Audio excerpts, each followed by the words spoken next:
জয় Hind students, চলো শুরু করা যাক আজকে ক্লাস। আজকে আমরা ক্লাস 10 এর ম্যাথমেটিক্স নিয়ে আলোচনা করব। তো চলো শুরু করা যাক আজকে ক্লাস। দেখে নিই আজকে ক্লাসে কি আছে। তো class 10 mathematics exercise 7.3 question number 4। একটি চতুর্ভুজের শীর্ষবিন্দুগুলো -4, -2, তারপর -3, -5, তারপর 3, -2 এবং 2, 3 হলে চতুর্ভুজটির কালি নির্ণয় করো। চতুর্ভুজটির কালি নির্ণয় করো। তো একটা চতুর্ভুজ আছে, ওই চতুর্ভুজটার কালি নির্ণয় করতে হবে, ঠিক আছে। তো একটা চতুর্ভুজের শীর্ষবিন্দু দেওয়া আছে, ওই চতুর্ভুজটির কালি কত আমাদের বের করতে হবে, ঠিক আছে। তো চলো শুরু করা যাক কিভাবে বের করব। তো প্রথমে আমরা কি লিখতে পারি? তো প্রথমে আমরা লিখতে পারি মনে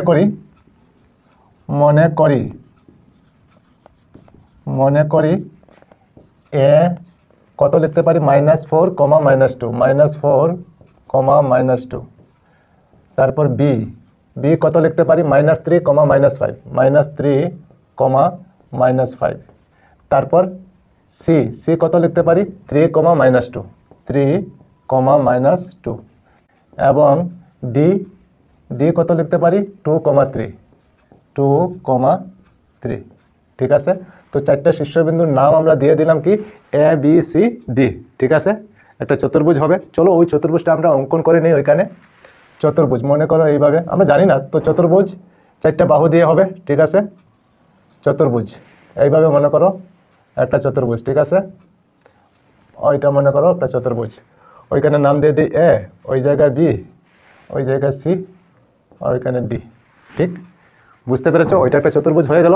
আচ্ছা, এখন এ বিন্দু কত আছে ওইখানে -4, -2। তো আমরা লিখতে পারি -4, -2, ঠিক আছে। বি বিন্দু কত আছে? বি হলো -3, -5, -3, -5, ঠিক আছে। তারপর সি কত আছে 3, -2, 3, -2। তারপর ডি কত আছে 2, 3, 2, 3, ঠিক আছে। এতটুকু বুঝতে পেরেছো নিশ্চয়? আচ্ছা, তো এই চতুর্ভুজের কালি তো আমরা জানি না, ঠিক আছে। আমরা কি জানি? আমরা জানি ত্রিভুজের কালি। চতুর্ভুজ থেকে আমরা ত্রিভুজ কিভাবে পাই? চলো, তো বি আর ডি যদি সংযোগ করে নেই, দেখো বি আর ডি সংযোগ করে নিলাম। এখন দেখো ওইখানে দুইটা ত্রিভুজ হয়েছে, ওইখানে একটা ত্রিভুজ আর ওইখানে একটা ত্রিভুজ। দুইটা ত্রিভুজ হয়েছে কিনা? হ্যাঁ, ঠিক আছে, হয়েছে। তো এখন আমরা ত্রিভুজের কালি বের করতে পারি। ওইটা একটা ত্রিভুজ আর ওইটা একটা ত্রিভুজ, ঠিক আছে। এই ত্রিভুজটার নাম কি এ বি ডি, আর ওই ত্রিভুজটার নাম কি লিখতে পারি বি ডি সি লিখতে পারি। বুঝতে পেরেছো নিশ্চয়? আচ্ছা, চলো এখন কি করতে পারি? এখন আমরা লিখতে পারি এই ত্রিভুজ থেকে এ বি ডি ত্রিভুজ হইতে। তো আমরা ওইখানে লিখে নেই এখন ত্রিভুজ এ বি ডি হইতে এ বি ডি হইতে পাই, ঠিক আছে। তো এ বি ডি হইতে আমরা কি পাই? এ বি ডি হইতে এ আর বি আর ডি। তো এ কত আছে? এ হলো -4, -2। তো আমরা লিখতে পারি এ -4,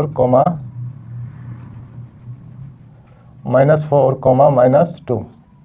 তারপর বি কত আছে? বি হলো -3, -5, -3, -5, ঠিক আছে। এবং ডি কত আছে? ডি হলো 2, 3, 2, 3। বুঝতে পেরেছো নিশ্চয়? ওই ত্রিভুজটা আমরা লিখে নিলাম, ঠিক আছে, এ বি ডি, ঠিক। আচ্ছা, এখন কি করতে পারি? এখন আমরা লিখতে পারি এখানে x1 ইকুয়াল কত লিখতে পারি? ওইখানে দেখো -4 আছে, -4 লিখতে পারি। তারপর y1 কত লিখতে পারি? ওইখানে দেখো -2, তো -2 লিখতে পারি। বুঝতে পেরেছো? তারপরে x2 ইকুয়াল কি লিখতে পারি? ওইখানে দেখো -3 আছে, তো -3 লিখতে পারি। তারপর y2 ইকুয়াল কি লিখতে পারি? ওইখানে দেখো -5 আছে, তো -5 লিখতে পারি। তারপরে x3 ইকুয়াল আমরা কি লিখতে পারি? ওইখানে দেখো 2 আছে, তো 2 লিখতে পারি। তারপর y3 ইকুয়াল কি লিখতে পারি? ওইখানে দেখো 3 আছে, তো 3 লিখতে পারি। এতটুকু বুঝতে পেরেছো নিশ্চয় তোমরা? ঠিক আছে, চলো তারপরে এখন আমরা এ বি ডি ত্রিভুজের কালি বের করতে পারি। চলো, সুতরাং ত্রিভুজ এ বি ডি এর কালি ইকুয়াল আমরা ফর্মুলা কি জানি? আমরা ফর্মুলা জানি হাফ থার্ড ব্র্যাকেট দিয়ে x1 into y2 minus y3, তারপর plus x2 y3 minus y1, তারপর plus x3 y1 minus y2। এই ফর্মুলা আমরা সবাই জানি, ওইটা হলো ত্রিভুজের কালির ফর্মুলা। ঠিক আছে, বুঝতে পেরেছো নিশ্চয়ই তোমরা? ঠিক আছে, চলো তারপরে আগে এখন হাফ লিখে নেব, তারপর থার্ড ব্র্যাকেট দিয়ে দিলাম। x1 আমাদের কত আছে? x1 হলো -4, তো আমরা -4 লিখতে পারি। ঠিক আছে, তারপর সেকেন্ড ব্র্যাকেট দিয়ে দিই। y2 কত আছে? y2 হলো -5, তো আমরা -5 লিখতে পারি। তারপর দেখো মাইনাস আছে, ওইখানে মাইনাস দিয়ে দিলাম। তারপর y3 কত আছে? ওইখানে দেখো 3, তো আমরা 3 লিখতে পারি। সেকেন্ড ব্র্যাকেট বন্ধ, তারপর প্লাস x2 আমাদের কত আছে? ওইখানে দেখো -3, তো আমরা -3 লিখতে পারি। ওইটাকে ব্র্যাকেট দিয়ে দিই, তারপর সেকেন্ড ব্র্যাকেট। y3 কত আছে? ওইখানে 3 আছে, তো 3 লিখতে পারি। তারপর দেখো মাইনাস, তো মাইনাস দিয়ে দিলাম। y1 কত আছে? -2, তো আবার মাইনাস দিতে হবে আর 2, তো -2কে ব্র্যাকেট দিয়ে দিই, তারপর সেকেন্ড ব্র্যাকেট বন্ধ। বুঝতে পেরেছো নিশ্চয়? আচ্ছা, তারপরে দেখো ওইখানে প্লাস আছে, তো প্লাস দিতে পারি x3 কত আছে? ওইখানে 2 আছে, তারপর সেকেন্ড ব্র্যাকেট দিয়ে দিলাম। y1 আমাদের কত? -2, তো -2 লিখতে পারি। তারপর দেখো ওইখানে মাইনাস আছে, তো মাইনাস আমাদের দিতে হবে। এখন y2 কত আছে? -5, আবার মাইনাস দিতে হবে আর 5 লিখতে হবে। এখন সেকেন্ড ব্র্যাকেট বন্ধ করে দিলাম, তারপর থার্ড ব্র্যাকেট।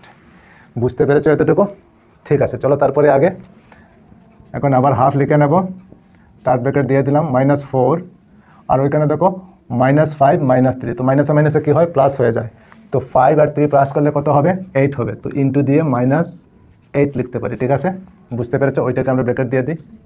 আচ্ছা, তারপর প্লাস, ওইখানে দেখো -3, তো -3 লিখে নিই, -3। আচ্ছা, ওইখানে দেখো 3 আছে, তারপর মাইনাস 2 বার আছে, তো মাইনাসে মাইনাসে কী হবে? প্লাস হয়ে যাবে, তো ওইখানে আমরা লিখতে পারি 3 + 2, ব্র্যাকেট বন্ধ। বুঝতে পেরেছো? তারপর প্লাস 2 দিয়ে দিলাম। এখন দেখো ওইখানে -2, আর এই মাইনাসে মাইনাসে কী হবে? প্লাস হয়ে যাবে, +5, ব্র্যাকেট বন্ধ, তারপর থার্ড ব্র্যাকেট। বুঝতে পেরেছো নিশ্চয়? চলো তারপরে আগে এখন 1/2 লিখে নেব, আবার থার্ড ব্র্যাকেট দিয়ে দিলাম।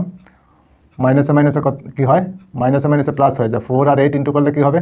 32 লিখে নিলাম। তারপর ওইখানে প্লাস, ঠিক আছে, তো -3 লিখে নেব, ইন্টু দিয়ে 3 আর 2 প্লাস করলে কত হবে? 5। বুঝতে পেরেছো? ওইটাকে আমরা ব্র্যাকেট দিয়ে দিই, তারপর +2 লিখে নিলাম। ওইখানে দেখো -2 আর +5, তো প্লাসে মাইনাসে কী হয়? মাইনাস হয়, তো 5 থেকে 2 মাইনাস করলে কত হবে? 3, তো ইন্টু দিয়ে আমরা 3 লিখতে পারি। ঠিক আছে, আর 5 যেহেতু বড় আগে আছে প্লাস সাইন, তো প্লাস সাইন না লিখলেও হবে। ঠিক আছে, ব্র্যাকেট বন্ধ, তারপর থার্ড ব্র্যাকেট। বুঝতে পেরেছো নিশ্চয়? চলো তারপরে আগে এখন আবার হাফ লিখে নেব, থার্ড ব্র্যাকেট দিয়ে দিলাম। 32, প্লাসে মাইনাসে কী হয়? মাইনাস হবে, আর 3 আর 5 ইন্টু করলে কত হয়? 15, তারপর +2 আর 3 ইন্টু করলে কত হবে? 6, তারপর থার্ড ব্র্যাকেট বন্ধ। এখন আবার হাফ লিখে নেব, থার্ড ব্র্যাকেট দিয়ে দিলাম। এখন 32 আর 6 প্লাস করলে কত হবে? 38 - 15, থার্ড ব্র্যাকেট বন্ধ। আবার হাফ লিখে নেব, ইন্টু দিয়ে 38 থেকে 15 মাইনাস করলে কত হবে? 8 থেকে 5 মাইনাস করলে 3, আর 3 থেকে 1 মাইনাস করলে 2। এখন 1 আর 23 ইন্টু করলে কত হবে? 23, আর নিচে হবে 2। তো ABD ত্রিভুজের কালি আমরা কত পেলাম? 23/2 বর্গ একক। ঠিক আছে, তো একটা ত্রিভুজের কালি আমরা পেয়ে গেলাম। ঠিক আছে, ওই ত্রিভুজটার কালি কত? 23/2। ঠিক আছে, এখন বাকি রয়ে গেল কি? BDC, উপরের ত্রিভুজটা বাকি রয়ে গেল। ঠিক আছে, চলো ওইটাও আমরা করে নিই। তো এখন কি লিখতে পারি? এখন আমরা লিখতে পারি আবার ত্রিভুজ BDC হইতে পাই, BDC হইতে আমরা কি পাই? B আমরা কত লিখতে পারি? -3, -5। B হলো -3, -5। তারপর D আমাদের এখানে কত আছে? 2,3, এবং C কত আছে? C হলো 3, -2। বুঝতে পেরেছেন নিশ্চয়? তো BDC আমরা 3টে বিন্দু লিখে নিলাম। ঠিক আছে, এখন কি করতে পারি? এখন আমরা লিখতে পারি এখানে x1 ইকুয়াল কত লিখতে পারি? -3। তারপর y1 ইকুয়াল কত লিখতে পারি? -5। ঠিক আছে, তারপর x2 ইকুয়াল কত লিখতে পারি? ওইখানে 2 আছে, তো 2 লিখতে পারি। তারপর y2 ইকুয়াল কত লিখতে পারি? ওইখানে 3 আছে, তো 3 লিখতে পারি। তারপর x3 ইকুয়াল কত লিখতে পারি? ওইখানে দেখো 3 আছে, তো 3 লিখতে পারি। তারপর y3 ইকুয়াল কত লিখতে পারি? ওইখানে দেখো -2, তো -2 লিখতে পারি। বুঝতে পেরেছো এতটুকু?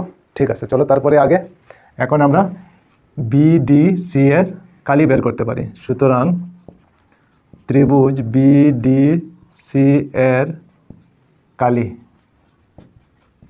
ঠিক আছে। তো কালি ফর্মুলা আমরা কি জানি, ওইখানে লিখে নিই, ইকুয়াল দিয়ে হাফ থার্ড ব্র্যাকেট তারপর x1 into y2 minus y3 তারপর plus x2 y3 minus y1 তারপর plus x3 y1 minus y2, ঠিক আছে। এই ফর্মুলা আমরা সবাই জানি, ওইটা হলো ত্রিভুজের কালির ফর্মুলা, ঠিক আছে। চলো তো ওইখান থেকে লিখে নিই, চলো আমাদের সুবিধা হবে। প্রথমে কি লিখতে হবে 1/2, তারপর থার্ড ব্র্যাকেট দিয়ে দিলাম। ওইখানে দেখো x1, তো x1 আমাদের কত আছে, x1 হলো -3, তো -3 লিখে নিলাম। তারপর সেকেন্ড ব্র্যাকেট দিয়ে দিই y2 আমাদের কত আছে, y2 হলো 3, তো আমরা 3 লিখতে পারি। তারপর দেখো ওইখানে মাইনাস আছে, তো মাইনাস দিয়ে দিলাম। y3 কত আছে, -2, তো -2 লিখতে পারি। তারপর সেকেন্ড ব্র্যাকেট বন্ধ। বুঝতে পেরেছো এতটুকু? আচ্ছা চলো, তারপরে আগে ওইখানে দেখো প্লাস আছে, তো প্লাস আমাদের দিতে হবে। এখন x2 কত আছে, 2 আছে, তো 2 লিখতে পারি। তারপর সেকেন্ড ব্র্যাকেট y3 কত আছে, -2, তো -2 লিখে নিলাম। তারপর আবার মাইনাস আছে, তো মাইনাস দিয়ে দিলাম। y1 কত আছে, y1 হলো -5, আবার মাইনাস দিতে হবে আর 5 লিখতে হবে। এখন তার সেকেন্ড ব্র্যাকেট বন্ধ, ঠিক আছে। আচ্ছা চলো, তারপরে আগে এখন দেখো ওইখানে প্লাস আছে, তো প্লাস আমাদের দিতে হবে। x3 কত আছে, 3, তারপর সেকেন্ড ব্র্যাকেট দিয়ে দিই। এখন y1 কত আছে, -5, তো -5 লিখতে পারি। তারপর দেখো ওইখানে মাইনাস আছে, তো মাইনাস আমাদের দিতে হবে। তারপর y2 কত আছে, 3, তো আমরা 3 লিখতে পারি। সেকেন্ড ব্র্যাকেট বন্ধ, তারপর থার্ড ব্র্যাকেট বন্ধ। বুঝতে পেরেছো নিশ্চয়? চলো তারপরে আগে এখন আবার 1/2 লিখে নেব, থার্ড ব্র্যাকেট দিয়ে দিলাম, -3ও লিখে নিলাম, ঠিক আছে। এখন 3 লিখতে পারি, আর ওই মাইনাসে কী হবে, প্লাস হয়ে যাবে, 2 +2 লিখতে পারি, ঠিক আছে। ব্র্যাকেট বন্ধ, তারপর +2 লিখতে পারি। এখন দেখো ওই -2 লিখে নিলাম, আর এই মাইনাসে কী হবে, প্লাস হয়ে যাবে, তো +5 লিখতে পারি। বুঝতে পেরেছো নিশ্চয়? আচ্ছা চলো, তারপরে আগে এখন প্লাস, ওইখানে দেখো 3 আছে, তো 3 লিখে নিলাম। ইন্টু দিয়ে মাইনাসে কী হয়, প্লাস হয়, তো -5 আর 3, তো 5 আর 3 প্লাস করলে কত হবে, 8, আর দুটোটা যেহেতু মাইনাস, তো মাইনাস সাইন দিতে হবে। বুঝতে পেরেছো নিশ্চয়? তারপর থার্ড ব্র্যাকেট বন্ধ। আচ্ছা চলো, তারপরে আগে এখন আবার 1/2 লিখে নেব, থার্ড ব্র্যাকেট দিয়ে দিই, -3 ইন্টু দিয়ে 3 আর 2 প্লাস করলে কত হবে, 5, তারপর +2 লিখতে পারি। ইন্টু দিয়ে ওইখানে দেখো মাইনাস আর প্লাস, তো প্লাসে মাইনাসে কী হয়, মাইনাস হয়, তো 5 থেকে 2 মাইনাস করলে কত হবে, 3 হবে, তো আমরা 3 লিখতে পারি। বুঝতে পেরেছো নিশ্চয়? আর 5 যেহেতু বড়োর আগে প্লাস সাইন আছে, তো প্লাস সাইন না দিলেও হয়। বুঝতে পেরেছো? আচ্ছা তারপরে দেখো আগে প্লাস, ওইটাকে ব্র্যাকেট দিয়ে দিই, সুবিধা হবে।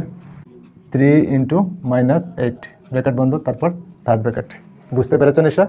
চলো তারপরে আগে এখন আবার 1/2 লিখে নেব, থার্ড ব্র্যাকেট দিয়ে দিলাম।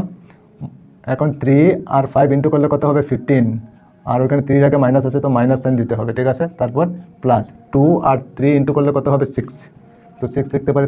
তারপর দেখো ওইখানে 3 আর 8 ইন্টু করলে কত হবে, 24, আর 8-এর আগে মাইনাস আছে, তো মাইনাসে প্লাসে কী হয়, মাইনাস হয়ে যাবে, তো 3 আর 8 ইন্টু করলে কত হবে, 24। বুঝতে পেরেছো? তারপর থার্ড ব্র্যাকেট বন্ধ। চলো তারপরে আগে আবার হাফ লিখে নেব, থার্ড ব্র্যাকেট দিয়ে দিলাম। ওইখানে দেখো -15 আর -24, তো মাইনাসে কী হয়, প্লাস হয়ে যায়, তো 15 আর 24 প্লাস করলে কত হবে, 5 আর 4 9 হয়ে যাবে, আর 2 আর 1 3 হয়ে যাবে, 39, আর দুটোটা যেহেতু মাইনাস, তো আগে মাইনাস দিতে হবে, তারপর +6 ব্র্যাকেট বন্ধ। এখন আবার হাফ লিখে নেব, ইন্টু দিয়ে 39 মাইনাস আছে আর 6 প্লাস আছে, তো প্লাসে মাইনাসে কী হয়, মাইনাস হবে, তো 39 থেকে 6 মাইনাস করলে কত হবে, 33, -33, ঠিক আছে। উপরে -33 আর নিচে হবে 2, তো মাইনাস সাইন উঠিয়ে আমরা লিখতে পারি 33/2। তো BDC এর কালি আমরা কত পেয়েছি, 33/2 বর্গ একক। বুঝতে পেরেছেন নিশ্চয়? আচ্ছা, তো BDC এর কালি কত পেয়েছি আমরা, 33/2 বর্গ একক। আচ্ছা, তো আমাদের এখানে বলা হয়েছে যে চতুর্ভুজের কালি কত, তো চতুর্ভুজ তো হলো ABCD, তো চতুর্ভুজের কালি বের করতে হলে আমাদের ওই দুইটা ত্রিভুজ প্লাস করতে হবে, ঠিক কি না? প্লাস করলে তো পেয়ে যাব, তো এই দুইটা প্লাস করলে আমরা পেয়ে যাব, ঠিক আছে। চলো, তো এখন আমরা লিখতে পারি, সুতরাং ABCD চতুর্ভুজটির কালি, চতুর্ভুজটির কালি ইকুয়াল কি লিখতে পারি, প্রথমে আমরা কি পেয়েছি 23/2, 23/2 প্লাস দিয়ে ওইখানে কত 33/2, 33/2, ঠিক আছে। ওই দুটো প্লাস করলে কত হবে, 2 এলসিএম যাবে, 23 প্লাস 33 ইকুয়াল দিয়ে 2 নিচে আর 3 প্লাস করলে 6, 2 আর 3 5, 2 দিয়ে 56কে ডিভাইড করলে কত হবে 28, তো 28 বর্গ একক, ওইটা হবে আমাদের আনসার। বুঝতে পেরেছো নিশ্চয় তোমরা। তো ABCD চতুর্ভুজটির কালি কত 28 বর্গ একক, 28 বর্গ একক, ঠিক আছে। ওইটা হলো এই চতুর্ভুজটার কালি, ঠিক আছে। তো বুঝতে পেরেছো নিশ্চয় তোমরা। তো ঠিক আছে, আজকে এই পর্যন্তই থাক, আবার অন্য কোনো ক্লাসে তোমাদের সঙ্গে দেখা হবে। সবাই ভালো থেকো, সুস্থ থেকো আর মন দিয়ে পড়াশোনা করো। জয় হিন্দ, বন্দে মাতরম।